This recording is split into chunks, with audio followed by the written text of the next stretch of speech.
And test mic, test mic. Am I audible? Wait lang. Okay, magandang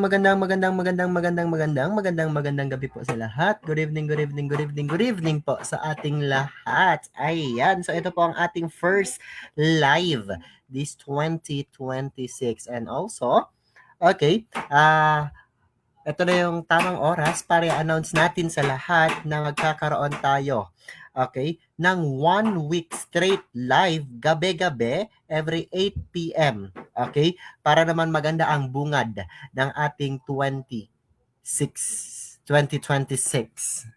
Ayan, naririnig ba ako? Check natin if naririnig tayo. Am I audible?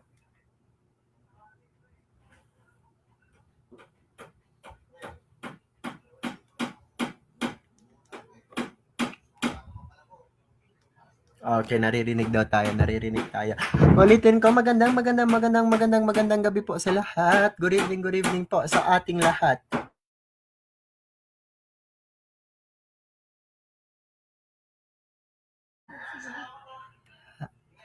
And yes,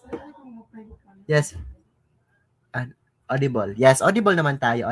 Magandang gabi po sa lahat. Okay, ulitin ko pong aking sinabi since sabi nila hindi daw tayo audible kanina.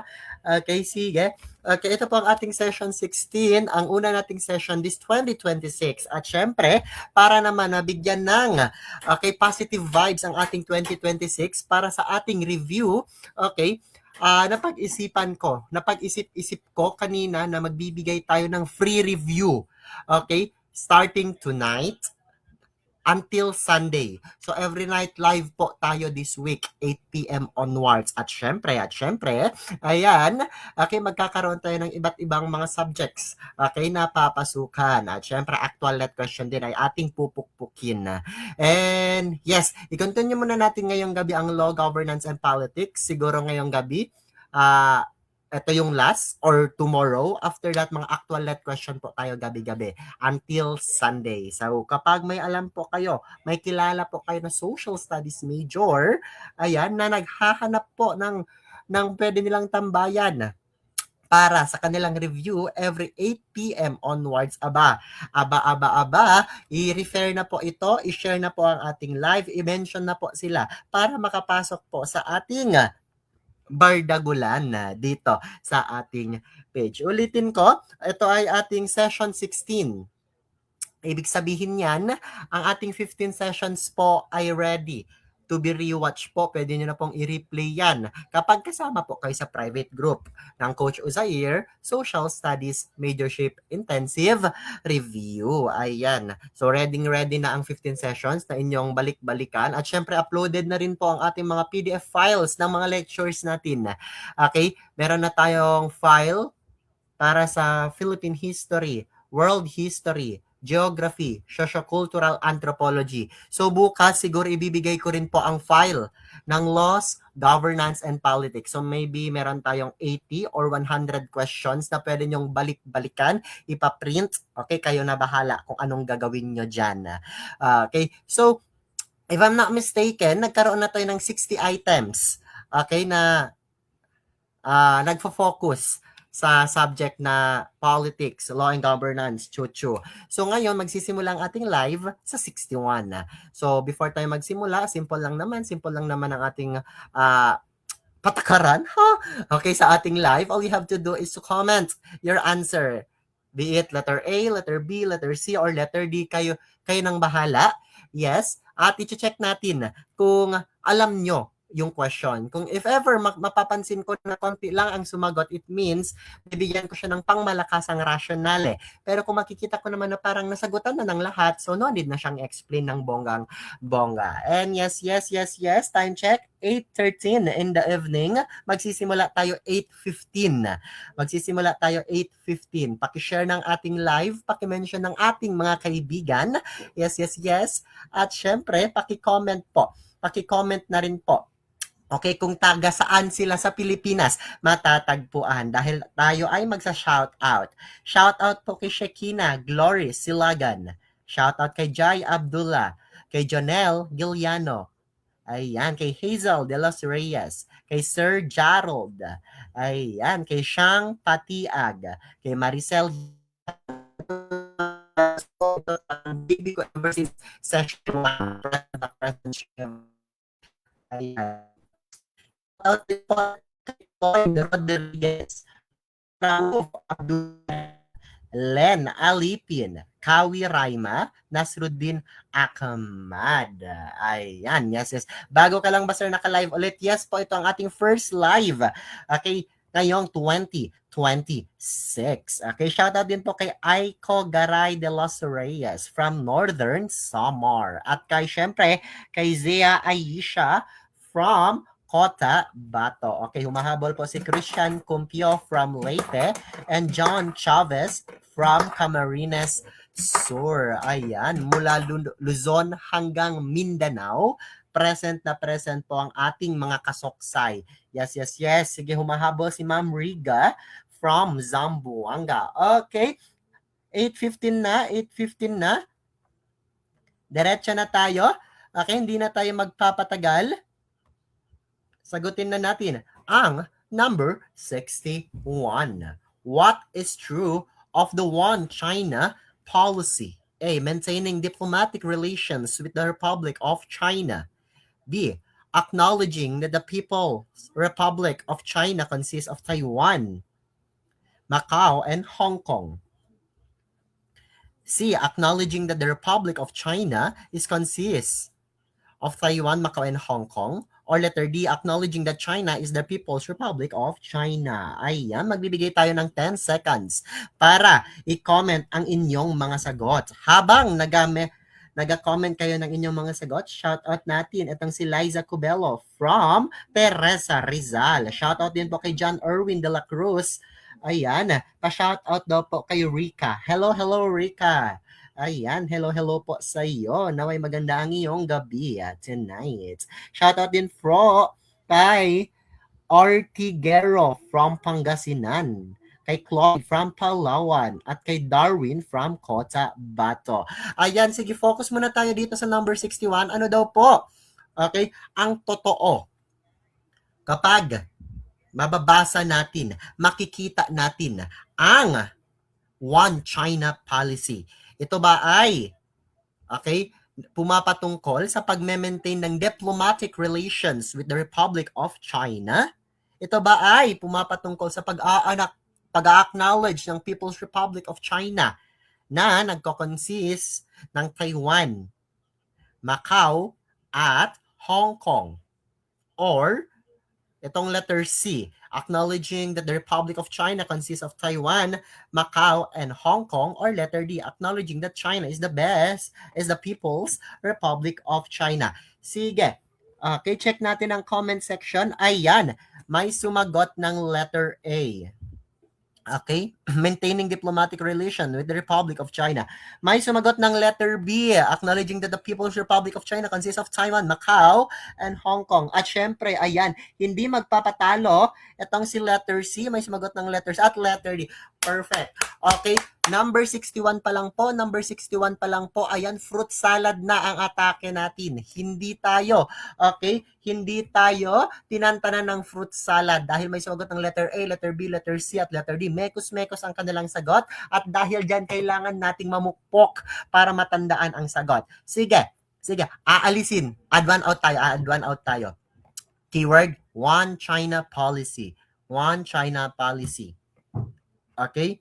Ang una nating aalisin dyan, letter D. Kapag letter D ang sagot mo, mali ka kapag letter D ang sagot mo. Bakit naman po? Kasi masyadong shallow siya, acknowledging that China is the People's Republic of China. Ha?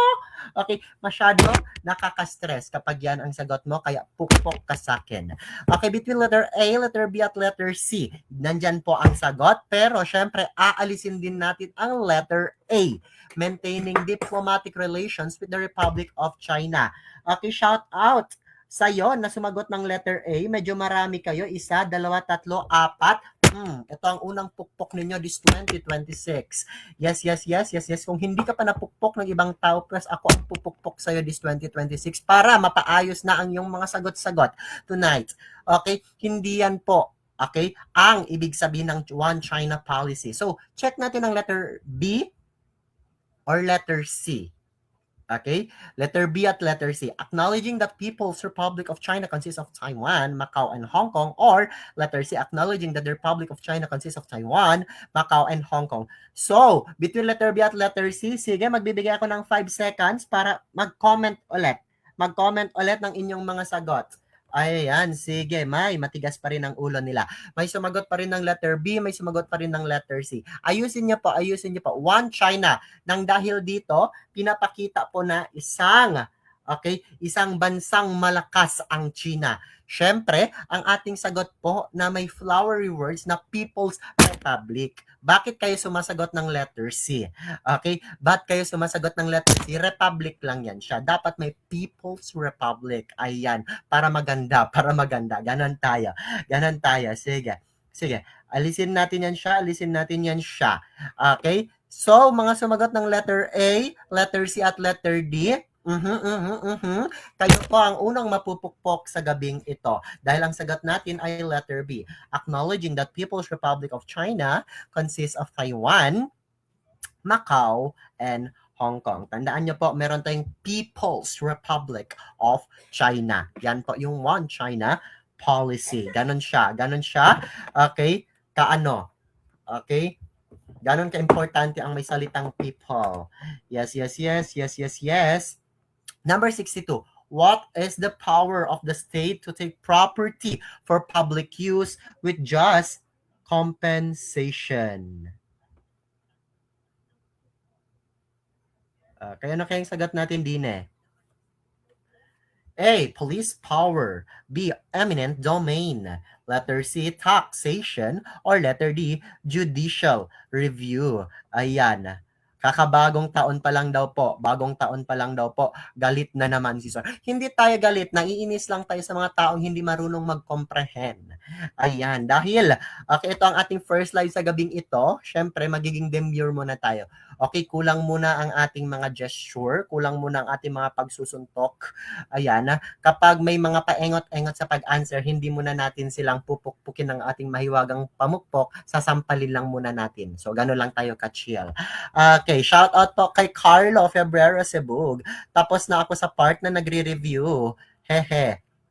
Salamat sir, LPT na ako dahil sa mga free drills mo. Ay, yes. Congratulations po sa iyo. And yes, okay, ngayong week po, starting ngayong gabi until next Sunday, ayan, tayo po ay may free live po every 8 p.m. onwards. At syempre, para naman, okay, kung gusto mo naman na ma-watch ang lahat ng ating mga session, kasi after ng live kasi madidelete na siya, kung gusto niyo pong ma-watch ang ating mga sessions, easy lang naman, just message the page po para mapasama kayo, okay, sa aking growing family na Soksay Mahosay.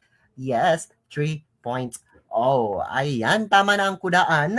Diretso na po tayo dito sa number 62. What is the power of the state to take property for public use with just compensation? Say for instance, mayor ka.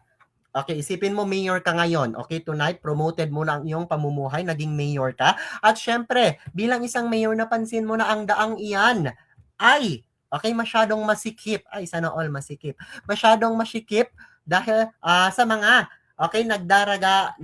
nagdaraan ng mga sasakyan. Kaya ang sabi mo bilang mayor, kailangan kong paluwagin. Maluwag. Kailangan mong palakihin ang road. At nang dahil dyan, kailangan mong mapaalis yung mga houses or yung kailangan mong kunin yung portion ng mga lupa. Okay? Ng mga private properties ng mga tao dyan. So, it means kukunin mo ang kanilang kalupaan. Okay? Pero, okay, dapat bibigyan mo sila ng pera kasi kinuha mo man ang lupa nila. So, ano ang gagamitin mong power of the state para hindi sila makasabi ng no? Is it police power, eminent domain, taxation, or judicial review? Okay, sige, add one out tayo para mas mapadali ang ating pamumuhay. Okay, syempre, hindi mo gagawing sagot ang letter D. Sino ka naman para sumagot ng letter D? May nakita ko sumagot ng letter D. Aayusin mo, ang road. Papalakihin mo ang road. Pero bakit ka nag-judicial review? Hindi ka mayor kung ganun. Baka judge ka. Judge ka ba? Judge ka? Hindi, hindi. So, between letter A, letter B, at letter C po. Police power, eminent domain, at taxation. Ulitin natin. Meron bang charge of burden dyan sa question? May salita bang charge of burden? Wala. Kaya hindi natin magiging sagot ang taxation. Wala pong taxation. May sumagot kanina ng letter C. Grabe naman, anong klaseng kaluluwa ang pumasok sa iyong katawan at sinagot mo ang taxation? Wala namang charge of burden dyan. Okay, wala pong buwis, wala pong tributo, wala pong, okay, wala pong makokorap dyan. So, dito tayo sa police power and eminent domain. Okay? Sa police power and eminent domain. Pero, ang keyword nila ay just compensation. Basta lalabas na daw po ang just compensation, ito po ang pagbabayad kapalit ng pagkuha ng private property. Okay? Ang sagot dito is what? Very good, very good, very good po. Eminent domain. Yes, yes, yes, yes, yes, yes. Bakit ano ba yung police power na yan? Okay, shoutout muna. Shoutout muna. Ito kay Trixia Vergara. Tama po ang iyong sagot. At kay Sir Cloyd Rodriguez. Yes, may tama kayong dalawa. Yes po. Yes, yes, yes. Ano ba yung police power na yan? Okay, power din yan ng state. Pero, kapag sinabi nating police power, ang ating keyword ay public safety. Okay? Tutulungan ka, okay, ng state para maging safe ka. Okay? For general welfare. Example, may malaking puno, okay, na parang humaharang na sa daanan na kung saan kapag may dadaan diyan, nahuhulugan sila ng mga twigs, ng mga branches ng punong 'yan at marami nang nategi, nahulugan. Kaya gagalaw ang state. Ayan, ititrim ang puno. Ang kapangyarihang 'yan ay police power para okay, wala nang masaktan. Okay, ganun lang po ang ibig sabihin ng police power. Kapag hindi nyo pa po naintindihan ang aking lecture, ayan, bumalik po kayo sa ating previous sessions para maintindihan nyo po ang difference ng police power, eminent domain, at taxation dahil yan po ay mga power, okay, ng states. Ayan, yes, yes, yes, yes, yes, yes. Very good, very good, very good, very good po tayo dito sa number 62 at syempre dahil na-explain natin siya ng bonggang-bongga, proceed na tayo sa number 63. What would result if people start to believe that their leaders rule by divine right and his words are lost? If I'm not mistaken, may tanong na tayo na ganito nung previous sessions at ating binabalik-balikan lamang para naman makita natin na hindi porket bagong taon, bago rin po ang memory card sa inyong mga utak. Okay, ayusin natin. I-check natin kung natatandaan pa ang ating mga naituro nung last year. Okay, nung December. Anong sagot dyan? Absolute monarchy ba? Aristocracy ba? Constitutional monarchy ba? Or oligarchy? Shout out po kay Mosat Ismael. Good evening, good evening, good evening din po sa inyo. Ayan. Ano daw po ang magiging resulta kapag ang tao ay naniniwala na ang lumalabas sa bunganga ng kanilang leader, okay, yan na daw ang batas. Ay, grabe. Is it absolute monarchy? Is it aristocracy? Is it constitutional monarchy? Or is it oligarchy? Sige, aalisin po natin ang oligarchy. Kasi kapag sinabi natin oligarchy or oligarch, okay, yan po, ang keyword natin ay selected few. Tanging konti lamang po na makapangyarihang tao ang hahawak sa isang state. Therefore, okay, selected few ang ating magiging keyword. Ang tanong, may selected few ba dyan sa tanong? Sa question? Wala, kaya very good. At syempre, yes, aalisin natin ang aristocracy, mga aristocrat. From the word aristocrat, mayayaman, elite, rich. Ayan. At hindi naman po, okay, pinoint out dyan sa number 63 na naghahanap siya ng mayayamang leader, mayayamang tao na mamumuno sa isang bansa. Ano ang keyword natin? Ano bang hinahanap dyan? Na kapag may sinasabi daw ang leader nila na para bang yun na ang masusunod. Is it absolute monarchy or constitutional monarchy? Okay. Sabi niya, absolute monarchy daw po. Yes, yes, yes, yes, yes, yes. Very good, very good, very good, very good, very good, very good, very good, very good, very good, very good, very good, very good. Yes, yes, yes, yes, yes, yes. It's absolute monarchy. Kasi kapag sinasabi natin constitution o monarchy, yes, meron pa ring hari, yes, meron pa ring reyna, pero ang kanilang sinasabi, ang lumalabas sa kanilang bibig, ang mga batas na gusto nilang ipatupad, ayan, ang mga hakbang na gusto nilang ipagawa, ay nakabase sa kanilang constitution. Therefore, may limited rights sila. May limited rights, may limited pa rin ang may limitation. Yes, nahilo tayo. May limitation ang kanilang kapangyarihan.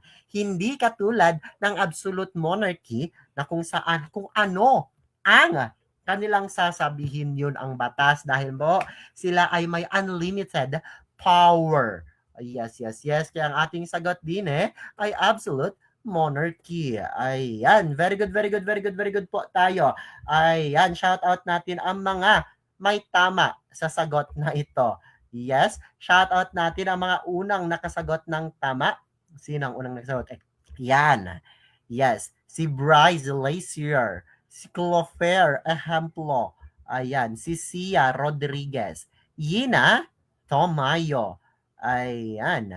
Aiko de los Reyes, Keisha Hernandez, and Ann Mendez. Sila po ang unang nag-comment. Ayan. So dito muna tayo mag-focus sa number 64, which is one reason given by Duterte administration for the proposed change to federal form of government. Kapag sinabi nating federal form of government, ano ba yan? Kapag alam nyo na po ang ibig sabihin ng federal, magiging easy na lang po sa inyo ang pagsasagot. Okay?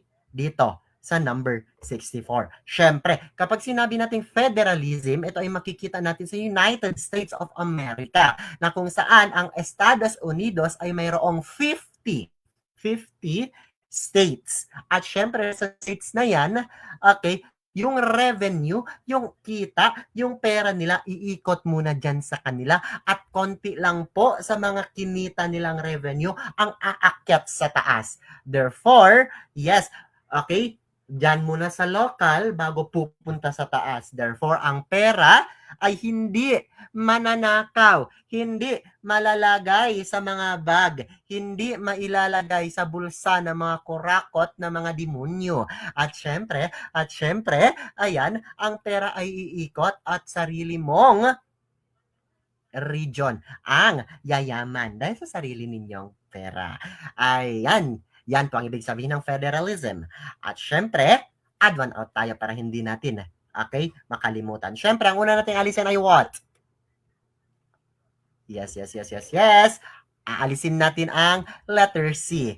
Hindi porket may federalism tayo na type of governance ay magiging extended ang term ng president. Tandaan ninyo, according sa 1987 Constitution natin, ang presidente po ay magkakaroon lamang ng 6 years without re-election. Kahit na meron pang federalism o blah blah blah blah, kung hindi nila papilitan ang ating constitution, hindi po magbabago ang term ng presidente. Okay, tandaan niyo po yan. So between letter A, letter B, at letter D na lang. Okay? Hindi na gani na extend ang president tapos i-extend mo pa ang local government officials. Ay grabe naman. Okay, therefore, mas makapangyarihan. Hindi rin po. So alisin natin si letter C, alisin din natin si letter D. Ayan. Shout out kay Ortigero Roji. Alisin din ang D. Yes, perfect. May tama kayo. Yes tayo. Yes, yes, yes. So between letter A at letter B, nakikita ko na may sumagot ng letter A. Okay, to eliminate dynasties. Bakit? Sawa ka na ba sa mga leader ninyo na magkakamag-anak kaya letter A ang iyong sagot?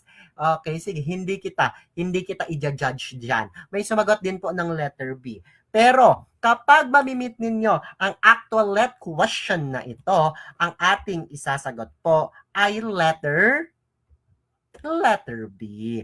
Very good po. Letter B po. For local governments to get a greater share in revenue. Gaya ng sabi ko, kung anong merong pera kayo sa inyong sa inyong region, sa inyong locality. Ayan, iikot muna yan dyan sa inyo bago mapunta sa taas. Therefore, kayo muna ang magnanakaw ng sarili ninyong pera before nanakawin ng mga malalaking pwesto sa taas. Ganon yon siya in layman's term. Yes, for short, ang inyong pera ay ikot muna sa inyo bago mapupunta or konti lang mapupunta doon. Kaya, ang pera ninyo makakatulong talaga para maging progresibo ang sarili ninyong lugar. Yes, eliminate dynasties, medyo malayo naman yan siya sa federalism. Okay. I hope na-gets niyo po yung number 64. Okay, before tayo mag-proceed sa number 65, mag-comment po ng kahit anong emoji. Heart emoji, peace sign emoji, suntok emoji, or kahit anong klaseng emoji kung nakakahabol po kayo, kung nagagets niyo po ba ang ating live ngayong gabi. Ayan, okay, may nagbibigay na ng kanilang mga reactions, may nagbibigay na ng kanilang mga emojis at marami pang iba. Okay, nagegets, kaya mag-proceed po tayo sa number 65. Okay, number 65. What would result if people start to believe that their leader's rules by divine rights and his words are laws? Ay, paulit-ulit, pero, okay, pero pinalitan ang construction ng question. Yes po, may mga ganyang instances po sa board exam na kung saan pareho lang ang pinopoint out. Pinalitan lang nila ang construction ng question. Akala mo, ay nasagot ko na to sa number ganito. Bakit andito ulit? Baka ibang sagot dito. Hindi nyo alam, pinaglalaruan lang kayo, pinalitan lang. Okay, pinaraphrase lang. Okay, ang question, akala nyo iba na ang sagot. Hindi po. Yes, very good po. Gaya ng sagot natin kanina, absolute monarchy pa rin po ang ating isasagot sa number 65. Kasi kapag sinabi nating aristocracy, mayayaman, wala namang mayayaman dyan. Constitutional monarchy, limited lang ang karapatan. Okay, wala namang sinabing may limitation dyan. At kapag sasabihin naman nating oligarchy ang sagot mo, pues hindi rin po magiging oligarchy dahil wala namang sinabing selected few dyan. Kaya ang ating isasagot ay yes, paldong tayo sa number 65 dahil may tama ang lahat ng nanood at dahil may tama ang lahat, pukpok pa rin kayong lahat para mas lalo nyong matandaan ang number na ito. Number 66 tayo. Which event in Philippine history directly led to the adoption of the 1987 Constitution, also known as the Freedom Constitution? A. The Philippine-American War. B. The B. The EDSA Revolution or People Power Revolution. C. The Battle of Mactan. Or letter D. The Treaty of Paris. Ayan, sige. Iiwan ko muna kayo. Hanapin ko muna ang aking charger dahil nalobat ang ating laptop. Okay, pagbalik ko, sasagutin natin yan. Hingin ko ng 10 seconds. Comment your answers below.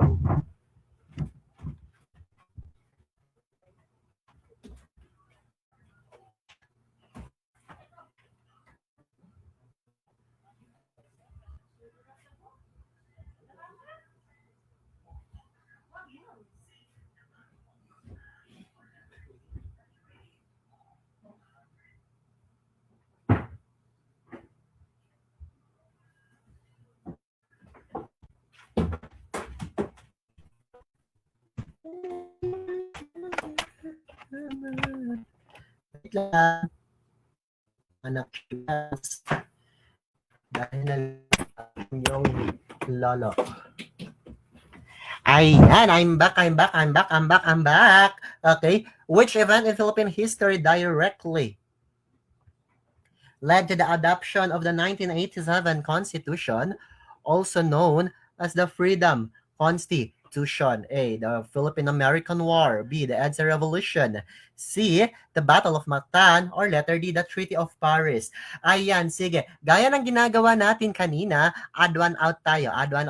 Remove tayo ng mga bagay-bagay. Okay? Aalisin natin ang mga nonsense na mga choices bago makapunta tayo sa dalawang remaining choice hanggang sa pipili tayo ng isa at yun ang ating gagawing sagot. Sige, ang una nating aalisin syempre is the Battle of Mactan. Bakit sir? Bakit aalisin mo ang Battle of Mactan? Tanga ka ba? Syempre, aalisin natin siya dahil 1987 po.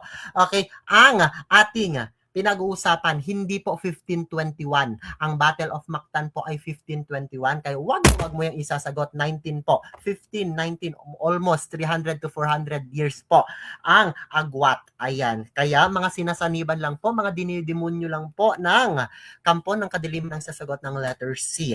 At syempre, aalisin din natin itong si Treaty of Paris. Bakit naman po napunta ang Treaty of Paris? Okay? As answer dyan sa 1987 Constitution. Kailan ba nangyari ang Treaty of Paris? Oo, yan po ay nangyari noong isinuko po ni Watt. Yes, isinuko ni Espanya sa United States or Estados Unidos ang Pilipinas. Pero, okay, hindi talaga nila isinuko kasi nga, okay, binenta nila. Yon ang exact na term. Binenta ng Espanya ang Pilipinas sa Amerika sa halagang 20 million US dollars. Ayan.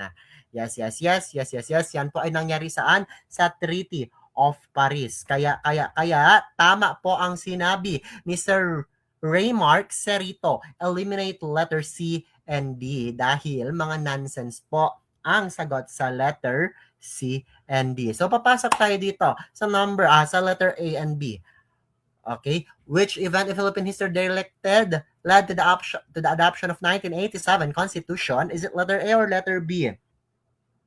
Very good po. Ang ating sagot po is the EDSA Revolution or People Power Revolution. Ito po ay nangyari nung pinapatalsik. Okay? Pinapatalsik nino ng taong bayan ang Yes, ang family Marcos sa Malacanang. Dahil napagtanto ng mga tao na 20 years na pala itong humahawak sa kapangyarihan dito sa Pilipinas. Nang dahil sa kanya, nagkaroon tayo ng martial law, madaming namatay, madaming naabusado. At syempre, ayan, before pa yan nangyari, pinatay si Ninoy Aquino, bla bla bla bla bla bla, nag-init ang lahat, ayan, namuno si Cory Aquino, naging leader siya upang magkaroon ng EDSA Revolution. Tumakas, umalis sa Malacanang ang family Marcos. At syempre, anong nangyari? Yes. Okay, pinalitan din po ang Constitution. Kaya pinanganak po ang Freedom Constitution. Yes.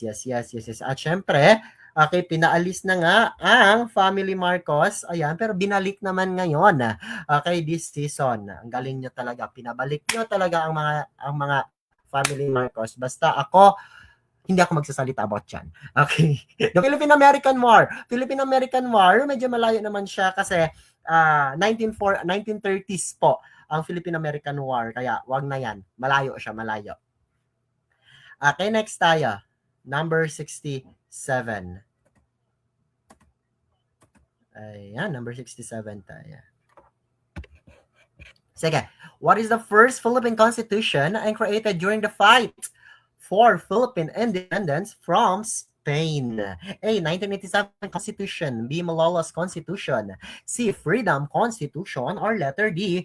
1935 Constitution. Sir, lumalabas ba yan? Favorite ba yan ni board? Yes po. Basta may salitang constitution, ay nako. Maniwala kayo sa akin. Yan po talaga ang favorite ni Apo New Board Exam. Yes po. Kaya ang gagawin natin dito, i-explain po natin siya ng pangmalakasan. Yes.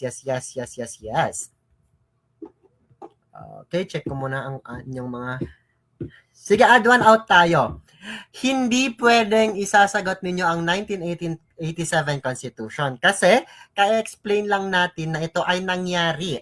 Ito ay ginawa pagkatapos umalis ng family Marcos sa Malacanang. Okay, kaya hindi natin sasagutin ang 1987 Constitution. So meron na lang tayong letter B, letter C, at letter D. Aalisin din natin ang Freedom Constitution kasi nga before nangyari ang before ipinasa, before natin, nakuha ang 1987, itong freedom muna ang ating na-feel. Okay? Kaya aalisin natin si letter A at letter C. Okay? So meron na lang ting letter B at letter D. Okay? What is the first Philippine Constitution created during the fight of Philippine independence from Spain?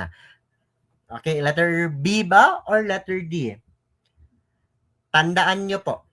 tandaan nyo po, ang 1935 Constitution, yan po ay Constitution nung mga panahong Amerikano na yung andito. Kaya sinasabi nila, yan po yung Commonwealth period, 1935 Constitution. Ang sagot natin dito ay ang Malolos Constitution or 1899 Constitution. Okay?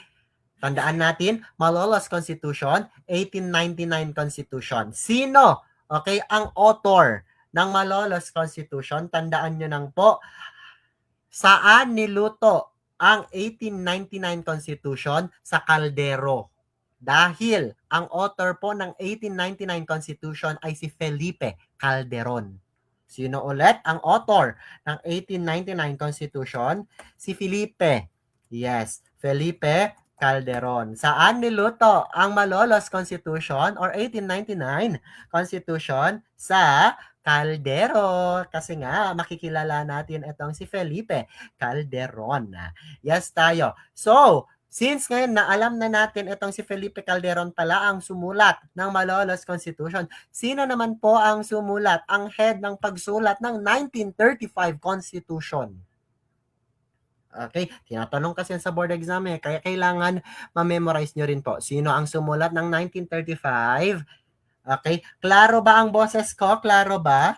Sino ang sumulat ng 1935 Constitution? Ang ating sagot po is, very good, very good, very good. It's Claro M. Recto. Okay, si Claro Recto naman po ang, okay, primary, ang head author ng 1935 Constitution. So, ngayon, aside from 1935 and Malolos, meron tayong 1987 Constitution. Sino naman po ang head sa paggawa po ng 1987 Constitution? Sino ang nag-spearhead? Okay, si Cecilia Muñoz Palma. Yes. Okay, 1987, si Cecilia Muñoz Palma. O Cecilia. O, siya ang gumawa. Okay, ng 1987 Constitution. Okay? Wait lang.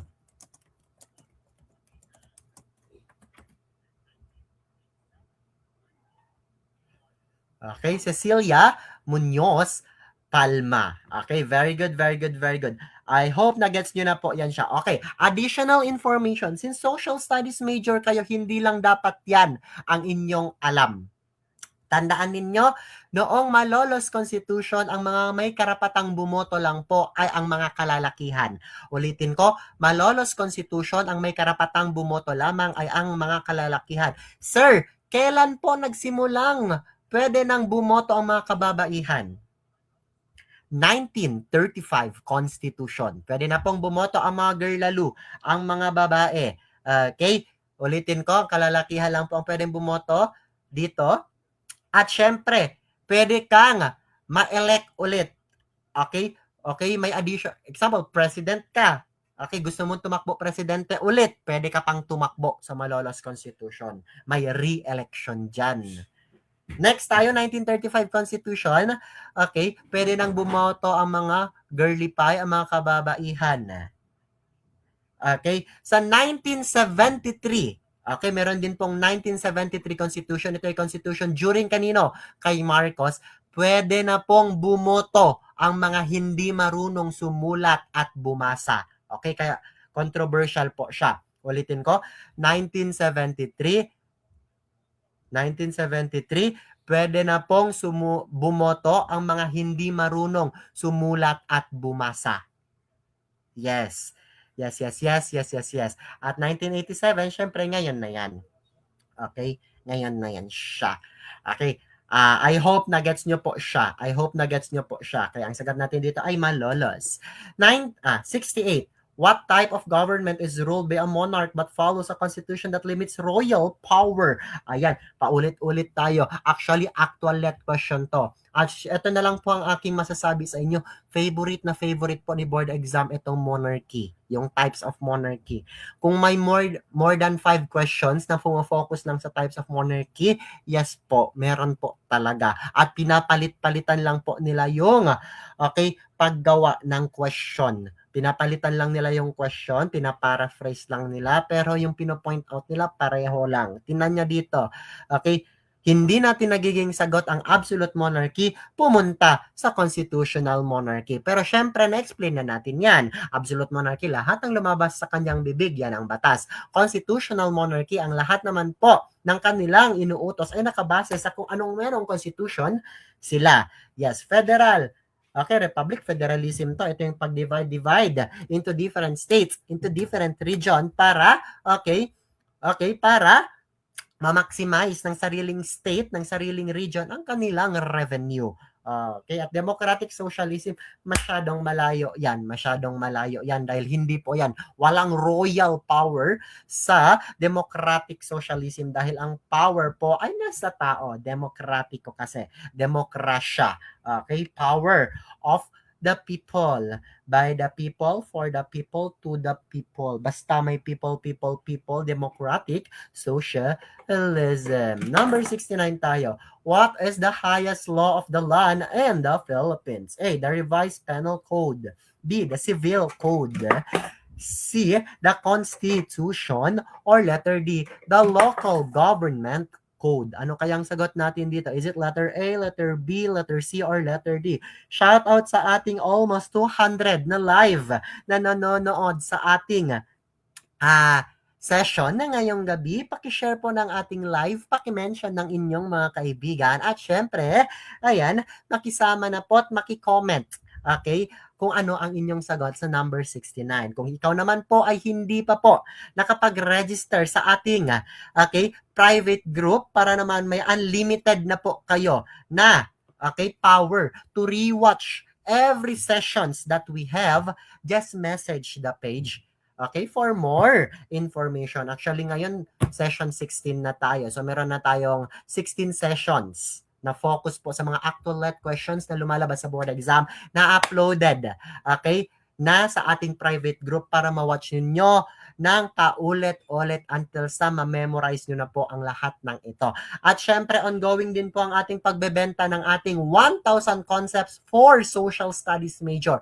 Kung ikaw ay isa sa mga lazy na mga reviewers na kung saan reviewer, basta reviewee, isa ka sa mga lazy na mga nagre-review, ayaw mong pasulat-sulat, okay, bilhin mo na lang po ang ating 1,000 concept for social studies major na kung saan andun na po ang 1,000 konsepto na lumalabas sa social studies majorship board examination from Philippine history, Asian history, world history, geography, sociocultural, anthropology, research, at marami pang iba. Andun na po sa isang PDF file, isang book lang po, busog na po ang iyong katawang lupa dahil andun na po ang lahat ng concept na kailangan mo para makapasa at makakuha ng high rate sa ating majorship. Ayan, kung gusto nyo pong mag-advance review, just message the page po. Kung gusto niyo ang bumili ng libro or gusto niyo mapasama sa aking growing family. Ayan, sige. Number 69 tayo. What is the highest law of the land in the Philippines? The Revised Penal Code ba? The Civil Code ba? The Local Government Code ba? Or the Constitution. Check natin ang comment section. Yes. Galing. Okay, basta may makikita na po kayong gusto ko siyang i-pin. Yan. Basta makikita nyo na po si fundamental. Makikita nyo na po si supreme. Makikita nyo na po ang highest law of the land. Shout out kay Daffodil Rose. Tama po yan. Ang isasagot agad, Philippine Constitution. Ulitin natin ano ang mga keyword natin. Fundamental law of the land. Supreme law of the land. Highest law of the land. Sagot agad, Philippine Constitution. Ayan, galing niyo po, Gaffo de Rose. Ayan, deserve nyo ng aking palakpak. Ayan, maraming salamat. Maraming salamat. At tama po ang inyong sagot. It's the Constitution. Number 70 tayo. What system of government divides power between a central government and regional governments? Ayan. Inulit-ulit lang ba ang mga concept by? Is it unitary? Is it federal? Is it authoritarian? Or is it theocratic? How much po ang 1,000 concept? I-message niyo po ang ating page. Active po ang ating admin para sagutan po kayo sa inyong mga inquiry. Okay? Tanungin nyo na po siya. Okay? Yes, bulabugin nyo po ang inbox po para naman po ma-stress ang buhay ng ating admin. Yes po. Number 70. What system of government divides power between the central government and regional government? Hindi magiging sagot si unitary kasi kapag sinabi natin unitary, isa lang. Hindi magiging sagot ang theocratic kasi wala naman dyan na nagsasabi ang leader nila ay yung may mataas na katungkulan sa kanilang primary religion. Wala namang ganyan. Okay, kaya between federal and authoritarian, pero, okay, na-explain ko kanina, kaya deserve kong makita na dapat tama ang sagot lahat. Yes, tama. Very good po. It's federalism. Kapag sinabi naman nating authoritarianism, ano ba yan siya?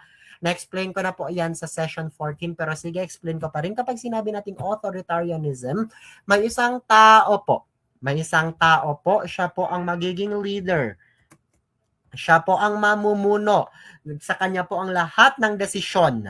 Okay, galing po sa kanyang lahat ng pinag-uutos. Siya ang makapangyarihan, siya ang nasusunod, siya ang batas, authoritarian po yan. Yan po ay type of government po na isa lang po ang nasusunod. Siya ang batas. Ayan, very good tayo sa number 70. Ayan, paki-comment po ng kahit anong emoji kung gusto niyo pang magpatuloy. Number 71 na tayo after po ng pag-check attendance natin sa comment section. Okay, para tayo magpatuloy sa number 71, mag-comment ng kahit anong emoji, anong reaction. Okay, paki-share ng ating live, paki-mention ng ating kaibigan, at syempre, kung gusto nyong maging part ng aking team, message me for more info. Ayan, message the page for more info para makasama po kayo sa aming growing family. Okay, para makapag-register na po sa Saksay Mahusay 3.0. At kung gusto niyo naman pong bumili ng ating 1,000 Concept for Social Studies Major na book, ayan, just message the page pa rin po. Ayan. Okay. Okay, nagsisilabasan na ang ating mga emoji. Ayan, may nagbigay ng puso, may nagbigay ng flower, may umiiyak, may parang loka-loka na emoji, may tumatawa, may nag-heart. Ayan, sige, dahil dyan, parang gusto nila pa. May nagbigay ng star, kaya bigyan na natin. Pagbigyan na natin, what are the 4 essential elements of the state? A, people. B, people, territory, government, sovereignty. B, government, economy. Ayan.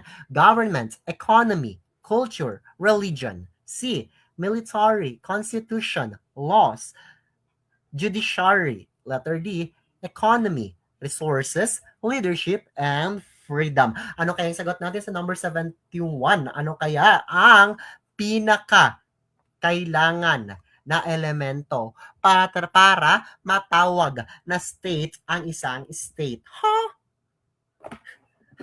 Ano daw? Ayan.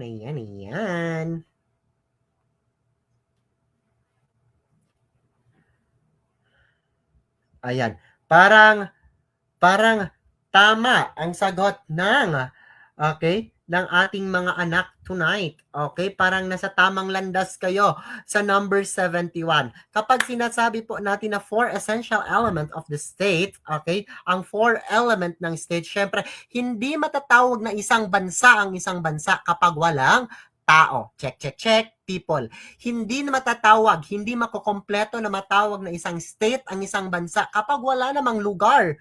Okay? Na kung saan maninirahan ang mga tao nito. Syempre, need natin ng territory. People, territory. Hindi po magiging country. Hindi po magiging state ang isang state kapag walang namamahala dito. Di bugbugan at its finest kayo kasi walang batas. So, meron tayong people, territory, government. At syempre, hindi ka matatawag na isang state kung wala kang kalayaan. Freedom from external control. Yes, it's sovereignty. Anong ibig sabihin ng sovereignty? Freedom from external control. Kaya ang ating isasagot po is letter Ayan. Very good, very good, very good, very good, very good, very good, very good po. Tayo sa number 71. At syempre, okay, papasok tayo sa number 72. Shoutout po kay Sir Jekyll Almadin, Let Online Review. Ayan, hello, hello, hello po sa iyo. Welcome po. Ayan, Let Online Review, andito siya nanonood. Hello, hello po, madam. At dahil andito ka, deserve mo ng pangmalakasang pukpok. Ayan. What type of government does the Philippines follow? Is it parliamentary? Is it presidential? Is it communist? Or is it theocratic? Ano kayang sagot natin din eh?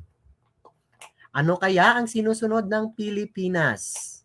Siyempre, hindi po tayo theocratic kasi wala namang pong Santo Papa na nagiging leader dito sa Pilipinas. Hindi naman po na mga leader ng ating relihiyon ang nasusunod sa mga batas-batas dito sa Pilipinas. Kaya hindi theocratic po ang Pilipinas. Example ng theocratic states, Vatican, Iran.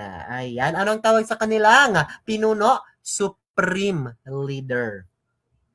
Okay. So between letter A, letter B, at letter C tayo. Between letter A, letter B, at letter C tayo.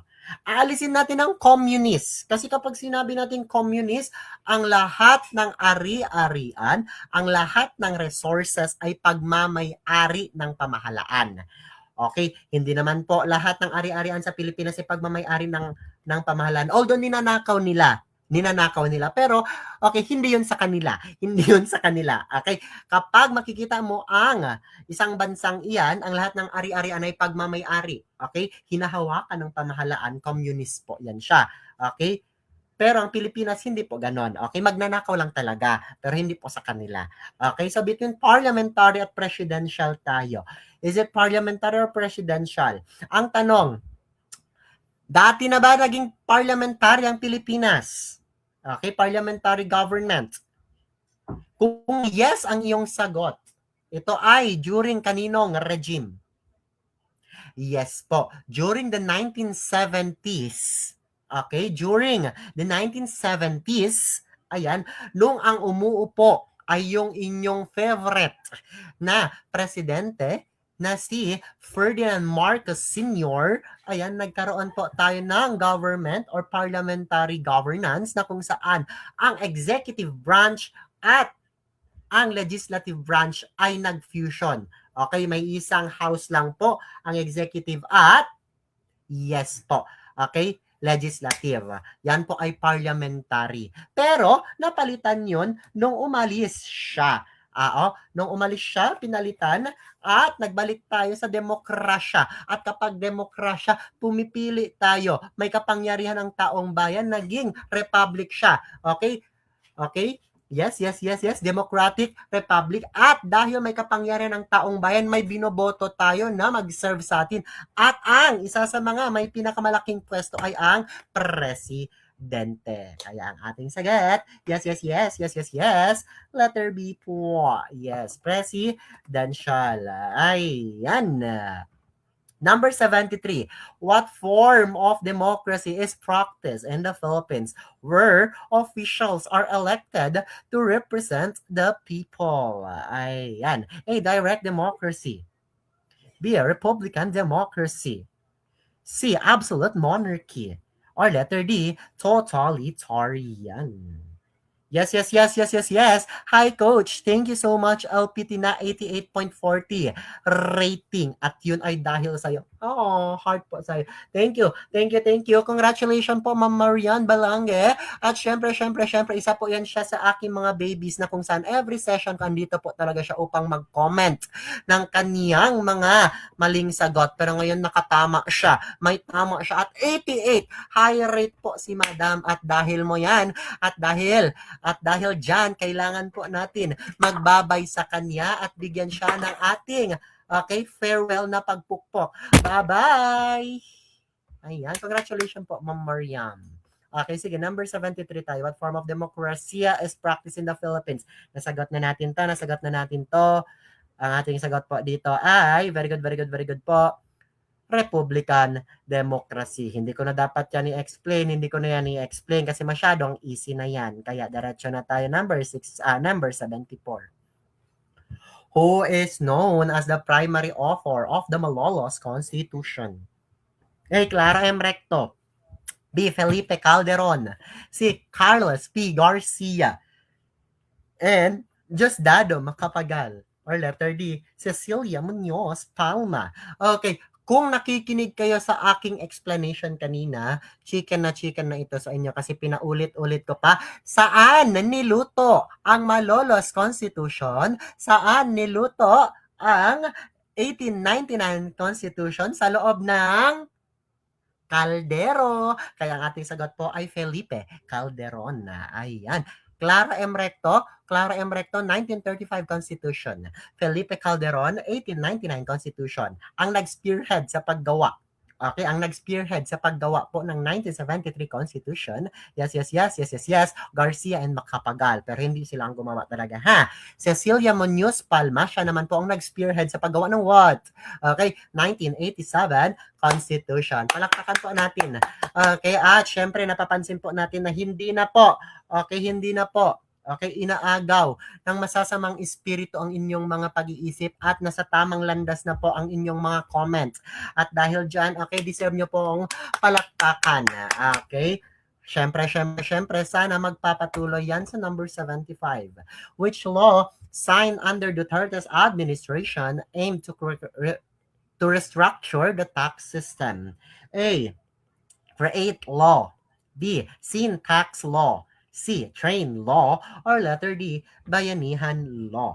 Ano kaya ang ating sagot dito?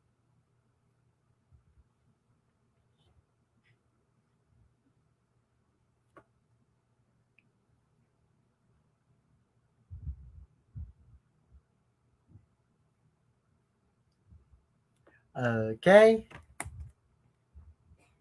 Perfect ka dyan. Okay, nakikita ko ang inyong mga sagot. Ayan, perfect. Sige. Okay. Aha.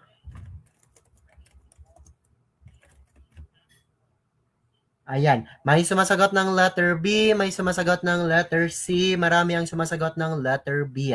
Ayan, yung iba tinatanong pa ako, letter C? Ayan. Sige, add one out tayo. Aalisin natin ang bayanihan law. Okay, alisin natin ang bayanihan law. Yes, meron tayong Filipino values na lumalabas din sa board exam, ang bayanihan. Pero hindi siya batas, ha. Ang bayanihan, ito yung pagtutulong-tulong. Community shared. Okay? Burden. Na kung saan, example, may namumblema, itong mga kapitbahay, mga mag-check kung anong problema at tutulungan kanila. Another example, yung bahay mo, gusto mong mag-evaporate, pumunta sa ibang nayon, tutulungan ka na naman para kargahin ang iyong bahay. Pero ngayon, i-try ninyo magbayanihan. Siyempre, ang bahay ninyo ngayon nakasemento. O, sige, magbayanihan kayo, buhat ninyo yung semento kung kaya ninyo. Try natin kung may essence of bayanihan pa ba, may power of bayanihan pa ba ang taong bayan. Okay, sige, alisin natin bayanihan. Alisin din natin ng create. So, between syntax at train tayo. Wala pong create. Ano yan? Create? Ano yan? Skins ML? Wala pong create. So, between syntax at train law po. Ayan, marami ang sumasagot ng letter B. Ayan, may sumasagot din po ng letter C. Okay, between letter B at letter C. Kung, okay, malayo po. Okay, kung, okay,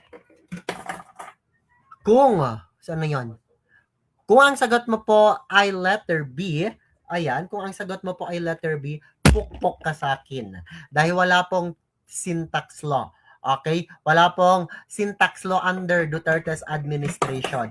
Ang meron lang po ay ang train law.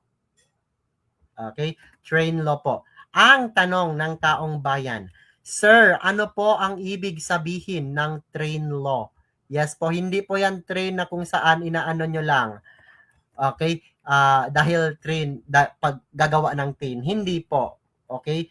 Train, ito po ang meaning niya. Ipopost ko po siya para mas lalo niyang maintindihan. Kapag sinabi nating train po, yan po ay Tax Reform for Acceleration and Inclusion Law. Ulitin ko, under Duterte's administration, meron po tayong Tax Reform and Acceleration for acceleration and inclusion. Ano yan siya? Ano yan siya? Ang purpose niyan para maka-attract tayo ng investment at may stimulate po ang economy natin, okay, by, okay, sa pag-aayos ng ating income tax. Ayan, yan po ang ibig sabihin ng, okay,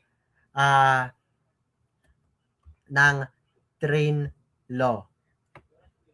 Okay?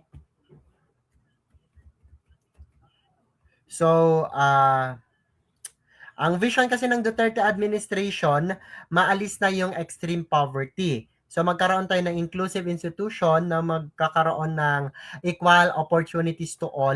Yan po yung train law. Okay? It was under Republic Act 10963. Pakisulat po, Republic Act 10963. Ayan, sige. Para mas lalo nating ano. Ayan, sinulat na ni Christine Joy. Yan yung create law. Okay? Para kanino yan? Para kanino yan? Okay? Para, okay, yan. Okay? Naririnig ako?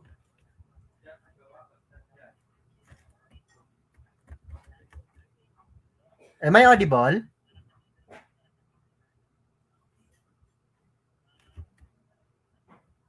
Narinig, am I audible?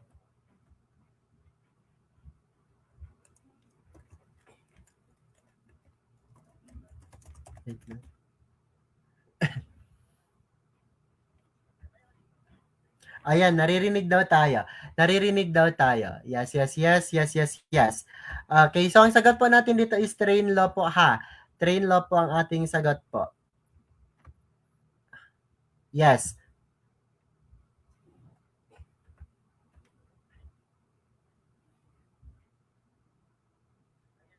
Oh, naririnig ba tamen? Sabi nila hindi daw naririnig. Okay, number 76 tayo. Okay, para mapabilis ang ating live. Which economic principle allows the government to take private property for public use with just compensation? Paulit-ulit. Pero, anong ating isasagot? Kahit na paulit-ulit ito, it's power of eminent domain. Yan ang kapangyarihan ng state. Ano naman ang tawag sa pagpapalit po? Okay? Okay, pagbibigay po ng kapalit sa kinuha mong private property, just compensation. Okay, yan po ang pagbibigay po or yung expropriation.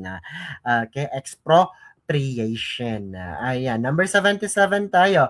What principle states that the government is bound by laws and must operate within legal limitations? Okay, is it rule of law? Is it laissez-faire? Is it federalism? Or is it separation of powers? Ano kayang sagot natin dito? Yan. Sige, isa-isa na po tayo. Alisin na rin ang federalism kasi kanina pa natin yan na-explain. Ito yung pagkakaroon po ng region to region po na rule. Okay? Ng inyong mga revenue, dyan lang ikot sa inyong region na gustong ipalaganap ni Rodrigo Duterte. Gusto niyang ipas pero hindi siya na tuloy. Okay, so alisin natin si letter C. Meron tayong letter A, letter B, at letter C. Pero bang sinasabi dyan? Ang government daw po, meron silang sinusunod daw po na batas. Ito ay, ang lahat ng kanilang ginagawa po ay dapat nakabase, okay, sa batas at syempre merong legal limitation. Alisin po natin ang what? Okay? Okay, inalis din natin si federalism. Aalisin din po natin si letter D. Alisin natin si letter D, separation of powers. Wala namang sinabi diyang check and balance. Kasi ang primary, okay, na importance, ang kahalagahan ng check and balance ay para ma-check po kung ginagawa po ng bawat, okay, branch ng pamahalaan ang kanilang mga tungkulin. Okay? So, alisin din natin yan. So, meron tayong letter A at letter B. At marami ang sumasagot ng letter B. Okay? Bakit letter B ang inyong sagot? Kasi kapag letter B po, hindi po yan makikita nyo sa law, governance, and politics. Yan po ay makikita natin saan? Sa economics. Sa economics po ang laissez-faire. Kasi kapag sinabi natin laissez-faire, okay, yan po ay, okay, pinauso. Okay, pinauso. Yan po ay term. Okay, na kinoined po ni Adam Smith na kung saan, okay, wag mong galawin. Okay?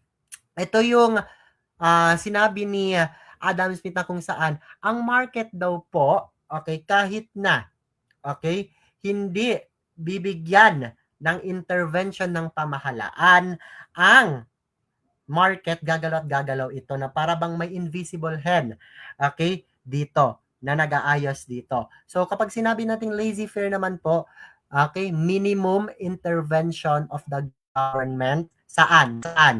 Okay, sa economy, okay, sa market, laissez-faire po. Let alone policy by Adam Smith. Maraming salamat, Hazel de los Reyes. Ulitin ko, ang laissez-faire po or laissez-faire, yan po ay sa economics. Hindi natin magiging sagot ang federalism, malayo siya. Hindi rin gagawing sagot ang separation of powers. Ang ating sagot din ay what? Letter A. Sige, diretso tayo sa number 78. Which country follows a theocratic government where religious leaders hold political power? A. North Korea. B. Iran. C. Philippines. Or letter D. Japan. Ayan.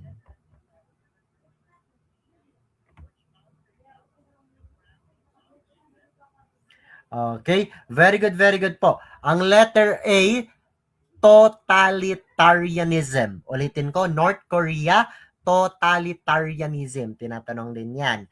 Ang Iran, theocracy.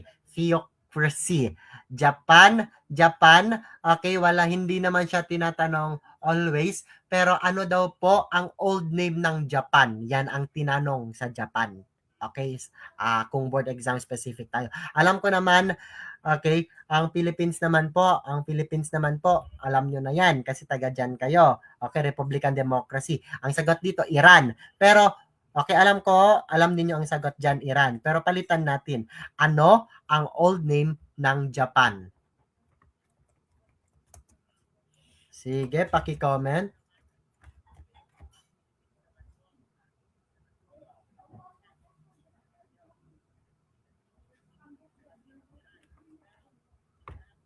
Actually, marami. Okay, pero, okay, ang lumalabas sa board exam, it's Yamato. Tandaan nyo po, Yamato. Yan po ang old name ng Japan. Arigato daw. Arigato. Yan na po ang old name ng Japan. Hindi po. Okay, it's Yamato. Yan ang lumalabas. Pwede naman ang wa or wakoku. Okay, pwede po. Pero ang lumalabas sa board exam is Yamato. Yes, Yamato. Or Nippon. Okay, Nippon. Hindi po Nipple. Iba po yun. Okay, sa science po yun. Parts of the body yun. Iba yun. It's Yamato. Okay? Kung wala ang Yamato, it's Nippon. Nippon. Okay? Nippon. Okay? Yes. Haiku. Tinatarantado mo ko. Tinatarantado niyo ko Okay, Tanaga. sige. Okay. It's Nippon po or Yamato. Okay, kapag lalabas sa board exam, yan po ang tatandaan ninyo. Okay. Muntik pa maging Yamete. Hoy, ayusin yung mga buhay-buhay ninyo. Okay, sige. Number 79 tayo. What is the term for the process where Filipinos directly vote on a proposed constitutional amendment? Is it referendum? Is it plebiscite? Is it initiative? Or is it recall? Ayan. Good evening, sir. Papukpok po. Hehehe. Mag-vote taking na this February, sir. Thank you sa pa-free season. Hi! Bakit may pa-free season tayo? Free session. Pa-free session mo po, malaking tulong talaga nung kumuha ko ng board. Ay, perfect ka talaga. Papukpok, yan. Okay, before ka mag-receive ng iyong, okay, Before mo kunin ang iyong oath-taking, kailangan mo munang basbasan ko para maging maganda ka sa iyong outfit sa oath-taking. Bas. Congratulations po, ma'am. Ay, sir, Armel Imperial. Ayan, sana teacher 1 na po kayo sa susunod na. Okay, babalik kayo dito sa akin. Okay, what is the term for the process where Filipinos directly vote on proposed institutional amendment? Ayan.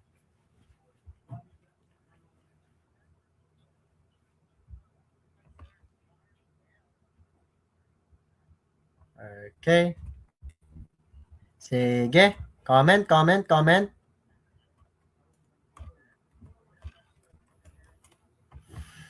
Okay, I'm waiting for your answers. Okay, may sumagot ng letter B. May sumagot ng letter C. Sige. Okay, may sumagot ng letter C, may sumagot ng letter B. Okay, marami ang sumagot ng letter C. Okay? Sige. Bugbugan tayo tonight. Sige, alisin po natin ang recall.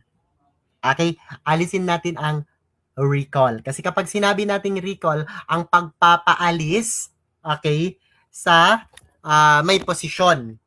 Okay, pinapaalis mo yung sa kanyang kinauupuan, okay, dahil hindi niya nagawa ang kanyang duty. It's recall. Alisin din ang referendum kasi malayong-malayo. Yan siya. Kasi yan yung pag-approve. Okay, pag-approve sa ginawa nilang amendment or pag-aayos. Okay, sa kanila nilang amendment. Sabihin, plebiscite and initiative tayo. Okay, marami ang sumagot ng letter C. Ayan, sige. Palakpakan natin. Kung ikaw ay sumagot ng letter C, ayan, pakitaas ang inyong kamay, pakilapit ang inyong mukha dahil palakpakan, mali kayo. Bakit kayo nag-initiative? Okay, bakit kayo nag-initiative? Kasi ang initiative, ito yung ginagamit kapag gusto mong ayusin ang ang constitution. Hindi ka boboto. Yan kasi may nangyari ng amendment. Boboto ka na lang ng yes at no. Boboto ka na lang ng example. Okay? Gusto nyo bang gagawa tayo ng bagong region na tinatawag na BARMM? Yes or no? So yung mga nasa southern part of the Philippines, pinaboto sila ng yes or no. Kung gusto nilang sasama sa BARM or hindi. So ganun yung nangyari. For short, ang sinasabi dyan, boboto ka kung agree ka ba sa ginagawang constitutional amendment or hindi. Hindi ka gagawa pa lang. Ang plebiscite ay ang initiative, gagawa pa lang. Pero yung proseso, kung mag-a-approve ka or magre-reject ka, it's plebiscite. Kaya kapag ang sagot mo letter C, pukpok ka sa akin. Oh, nasira tuloy ang aking ring light. Ayusin nyo kapag paldo sa pukpok. Yes po, lahat kayo, almost lahat ligwak. Isa lang po ang nakasagot ng tama. Saan na yung natatakot sa letter B? Saan na yon? Sayan. Shoutout kay Cloyd Emmanuel Rodriguez. Okay? Ikaw lang po ang nanganganib na hindi mapukpok. Ayan. Yes po, ulitin ko, recall pagpapatanggal. Okay? Plebiscite, yan ang sagot natin dahil ang initiative gagawa pa lang, mag-a-amend pa lang ng batas. Pero kapag boboto ka na, directly vote on a proposed constitutional amendment, it's plebiscite. Plebiscito po. Ayan. Okay, magbigay ng kahit anong heart emotion, kahit anong emoji, kung na-gets niyo na po ang difference between plebiscite at initiative para makaproceed na po tayo sa number 80. Ayan, yes. Ayan na, nagsilabasan na yung mga napukpok. Okay, number 80 tayo. Which country influenced the Philippine legal and political system the most? Sino daw po ang nagbigay sa atin ng impluwensya kung paano mamuno? Yan ba ay ang China, ang Spain, ang United States, or ang Japan? Ayan, medyo nalito ako doon, Naid. Ayan, medyo nalito daw po. Ayan, para hindi po kayo malito, madam. Saan na yon si madam na nalilito? Para hindi po kayo malito, madam, isa lang po ang magiging sagot dyan. Ilapit nyo po ang mukha nyo sa screen at ikaw po ay susuntukin. Ayan. Okay na po ba, Sir Bryce? Yeah, sir. Hindi na po ba nalilito? Yes. Okay, which country influenced the legal Philippine and political system the most? Ano daw po ang nagbigay sa atin ng impluensya talaga? China ba? Spain ba? United States ba? Or yes, yes, yes, Japan. Very good, very good, very good, very good, very good po. Hindi po natin gagawing sagot ang China dahil hindi naman po tayo, okay, napasa ilalim nila. Okay? Kaya between Spain, United States at Japan tayo. Syempre alisin natin si Japan, alisin natin si Spain kasi nga ang nagtulong talaga sa atin para mapaayos ang ating pamamahala. It's yes, United States po. At yes, yes, yes. Very good, very good, very good, very good, very good po. Ayan, paki-comment po sa comment section kung ilang bukol ang na-receive ninyo tonight. Ayan, paramihang bukol tayo. The more na maraming bukol, the better. At yes, yes, yes, yes, yes, yes. Maraming salamat po sa pakikinig, sa panonood sa ating live session ngayong gabi. At dito po natatapos ang ating session 16. So bukas asahan niyo po na magkaroon tayo ng additional session. 8 p.m. onwards pa rin po. 8 p.m. kailangan dito na kayo, naka-live na tayo para mapasama pa tayo sa growing family ng Yes Pukpukan every gabi. Ayan. At kung gusto niyo naman pong mag-register sa Suksay Mahusay 3.0 at maging parte po ng aking pamilya na araw-araw ko pong pinupukpok, just message the page para po makasama na kayo. At kung gusto niyo naman po na bumili ng mga libro, ayan, meron tayong 1,000 concept for social studies major. Syempre, i-message nyo lang po ang ating page. Ayan, yes. Maraming salamat po sa pakikinig. Additional bukol. Okay, 1,000K. Paldo sa pukpok. Ayan, sige. Bye-bye! Good night. See you tomorrow!